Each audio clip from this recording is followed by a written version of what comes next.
এখানে এই মেয়েটি বসেই বলে, জলদি করে তুমি তোমার পরিচয় দাও, আমার হাতে সময় নেই। ছেলেটির কথা শেষ না হতেই মেয়েটি বলে, বুঝেছি, অত কিছু শোনার সময় নেই, পরে যোগাযোগ করব। এই বলে বের হয়ে যেতেই মেয়েটির বান্ধবী তার কাছে ফোন দেয় এবং তার জন্মদিন উপলক্ষে তাকে ইনভাইট করতে। তার আর এক বান্ধবী বলে, শুনলাম তুমি নাকি খুব বড় হয়ে গেছে, অবশ্যই তোর বয়ফ্রেন্ডকে সাথে নিয়ে আসবি। মেয়েটি বলে, অবশ্যই, কিন্তু মেয়েটির কোনো বয়ফ্রেন্ড ছিল না। সে ছেলেটিকে দেখে বলে, তুমি কি আমার সাথে একটু সময় দিতে পারবে?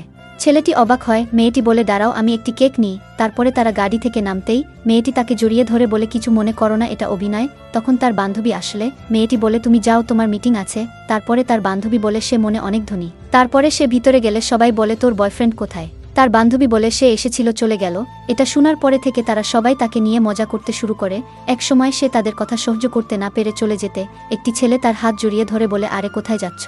মেয়েটি জোরাজুরি করতেই পড়ে যেতে লাগে। ঠিক তখনই ছেলেটি এসে মেয়েটিকে ধরে। হ্যালো বন্ধুরা, এরপরে মেয়েটির সাথে কি হয় দেখতে চ্যানেলটি সাবস্ক্রাইব করে পাশেই থাকুন। ধন্যবাদ।